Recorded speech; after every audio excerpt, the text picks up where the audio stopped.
Olá mais uma vez para o programa Palavra e Família. Eu estou com a minha linda esposa. Eu sou a Carol. E eu sou o Davi e nós estamos mais uma vez com o nosso convidado, Sr. Gerson Bentes, um administrador financeiro que já tem ampla experiência, tanto no mundo chamado secular, como dentro do ministério. Sr. Gerson é administrador financeiro do ministério que nós participamos há 35 anos, Palavra da Vida, o Seminário Bíblico Palavra da Vida mais especificamente. Sr. Gerson, muito bem-vindo para o nosso programa, mais uma vez, e hoje nós queremos já entrar em questões bem práticas sobre administração financeira dentro do lar cristão. Sr. Gerson, a última vez o senhor falou sobre alguns princípios básicos bíblicos para uma boa mordomia do lar. Pode resumir o que nós... Sim. Quando eu penso em administração financeira do lar, à luz das Escrituras, me vem à mente três aspectos.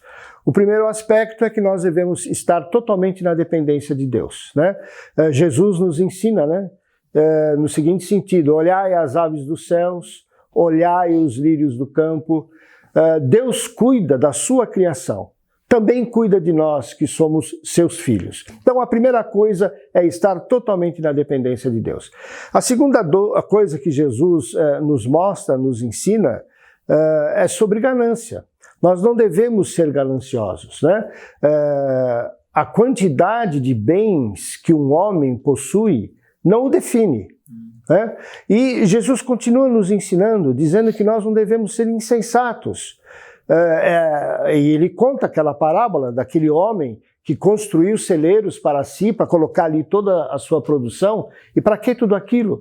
A sua alma seria pedida naquela noite. Então, a sensatez é algo que é necessário quando a gente for fazer a nossa administração financeira. Não fazer projetos que não são factíveis, que não são possíveis de a gente realizar. Um terceiro aspecto, Jesus faz alusão, né, a quem dentre nós que vai construir uma torre não senta, não calcula, não pensa para ver se ele vai poder concluir aquele empreendimento. Isso é planejamento. Então são esses três aspectos: dependência total de Deus, sensatez e planejamento. Então, Sr. Gerson, vamos imaginar uma família, então. O casal se casou, eles não tiveram nenhum ensinamento, ou se tiveram, eles não deram bola. Então, eles não planejaram, não foram sensatos, entraram nesse mundo da ganância, que você precisa disso, precisa daquilo e tudo mais, e esqueceram da dependência de Deus. E agora, uns anos se passaram, se encontram enforcados na dívida, muitas dificuldades. Quais seriam algumas sugestões práticas? O que essa família faz agora? Carol, isso é uma coisa que infelizmente existe muito, né? Muitas famílias estão assim. Existe uma situação em que as pessoas não pensam muito o que fazer, vão fazendo, né? E chegam num ponto em que eles estão tão endividados e eles não sabem como agir. Bom, eu recomendaria que numa situação dessa, a família colocasse num papel, tá certo? Aquilo que ela ganha, quais são os rendimentos que ela tem, né?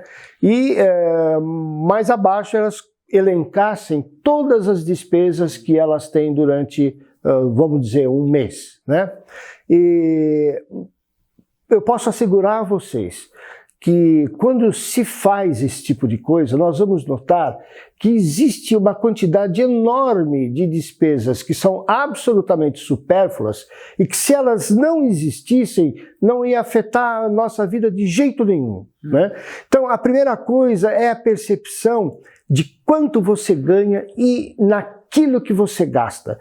Quando você faz, tá certo, essa comparação, você está apto, a partir daí, a tomar providências corretivas para você eliminar aquelas gorduras ali que estão atrapalhando a sua vida e também, em certas ocasiões, atrapalhando até a vida conjugal. Uau. Qual a importância de um conselheiro em tudo isso? Existem pessoas que poderiam ajudar? Qual a importância de um casal que se encontra endividado e não tem a mínima ideia como vão pagar as contas? A Bíblia fala, né, que na multidão de conselhos existe a sabedoria, né? Então, realmente, um casal nessas condições deve procurar alguém mais experiente, né? E certamente essa pessoa vai dar algumas dicas para eles. Por exemplo, né, se a pessoa tem, por exemplo, cartão de crédito, se o casal tem cartão de crédito, ele tem que passar a controlar item por item daquilo que ele gasta no cartão de crédito. O cartão de crédito, muitas vezes, se você não tiver sabedoria, ele é um fator de desequilíbrio financeiro, porque você imagina que você tem um limite que o banco te dá, você fica feliz com aquele limite, você vai gastando, e chega uma hora em que você realmente fica bem endividado com isso. Então você tem que ter prudência com a utilização do cartão de crédito. Se você utilizar cartão de crédito, o ideal, tá certo, é que você consiga pagar toda a fatura mensal de uma vez, porque se você cair no sistema rotativo, você vai pagar juros assim absurdos. Infelizmente, nós brasileiros, nós não estamos muito atentos a essa questão do percentual de juros que está embutido numa compra qualquer, né? O brasileiro, em geral, diz o seguinte: não, se cabe no meu bolso a mensalidade e a prestação, eu vou comprar. E não dá atenção para essa questão desses juros escorchantes que são cobrados. O mesmo princípio vale quando você tem, por exemplo, limite de cheque especial. Você tem que usar o limite de cheque especial com muita prudência, com muita sabedoria, porque você utiliza o cheque especial e logo em seguida vem os juros desse cheque especial. Nós aconselhamos um casal certa vez que, quando realmente colocaram o que estavam pagando, o que deviam, só os juros do cartão, das dívidas, era o dobro mensal do que eles ganhavam. Esse casal estava se afundando cada vez mais num buraco que iria terminar no divórcio mesmo, porque o que, infelizmente, muitos casais jovens fazem no início da vida, querem adquirir todos os bens que seus pais adquiriram ao longo de 25 anos para manter aquele estilo de vida, se endividam com isso, se endividam com a recepção do seu casamento, que é algo exorbitante, nunca deveriam ter gasto tudo isso. Logo, os dois têm que ter 2 empregos, 2 trabalhos, não se encontram em casa, 5 anos se passam, se divorciam, pensando que vai resolver todos os problemas, e 2 anos depois entram no segundo casamento, ainda com as dívidas do passado, e é uma loucura isso. Isso é uma bola de neve. Se você não tiver a sensatez, planejamento, como nós já falamos, você corre o risco de você chegar nessa situação. Agora, realmente, todo planejamento familiar, financeiro, ele tem que começar com um bom orçamento. Você tem que ter isso em mente, que você tem que controlar todas as suas despesas. E você vai se surpreender como boa parte dessas despesas que você tem são supérfluas e que você não precisaria tê-las. Existem recursos, vamos imaginar um casal jovem. Claro que tem muitos outros assistindo, mas nunca fizeram isso. Um deles é mais capaz. Por exemplo, na nossa família, eu precisei aprender a delegar para minha esposa, não o fato de pôr pão na mesa. Essa é a minha responsabilidade como homem. Se não tem dinheiro, é minha culpa, não é dela. Mas ela é muito mais levada para números, para organização. Isso não afeta a minha masculinidade de forma alguma.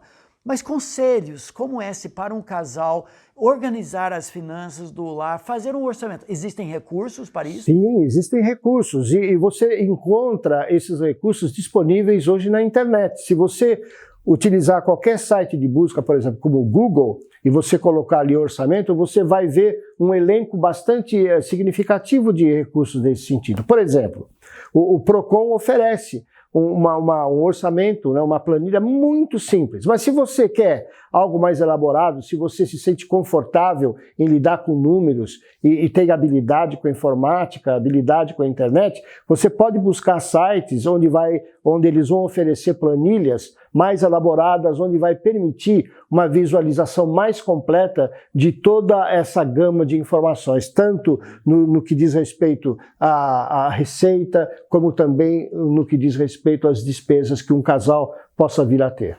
E podemos incluir alguns desses links na descrição da matéria aqui. E talvez para terminar, um colega, amigo mútuo que nós temos, o Marcos Fink, que tem um ministério também que ajuda muito essa organização. Poderia falar sobre ele, esse ministério? Sim, o Marcos Fink é o nosso colega. Ele também é uma pessoa que está desenvolvendo seu ministério junto à Organização Palavra da Vida, e ele organizou uma planilha, um site chamado Ganância, né? Por paradoxal que pareça, né? Mas o nome é esse, é Ganância. E aí existe uma coisa positiva, né? Porque com esse nome, aquele que vai utilizar daquele site, né, sempre fica com aquela ideia de que ele não deve ser ganancioso, ele deve ser sensato para fazer aquilo. Isso eu creio que ainda esteja disponível na internet, é gratuito, ele foi desenvolvido pelo Marcos Fink para exatamente poder abençoar aquelas pessoas que estão necessitando de alguma coisa mais específica. Muito bom. Acima de tudo, é uma questão espiritual. Jesus falou muito sobre dinheiro. Nossa carteira precisa se converter também, mas é uma expressão do nosso coração e afeta muitas e muitas famílias. Então aproveite desses recursos, esses princípios bíblicos para ter uma mordomia, uma gestão financeira saudável, bíblico e, acima de tudo, que glorifique a Deus. Sr. Gerson, muito obrigado. O prazer foi todo meu de estar com vocês. Muito obrigado. Até a próxima vez. Palavra e família.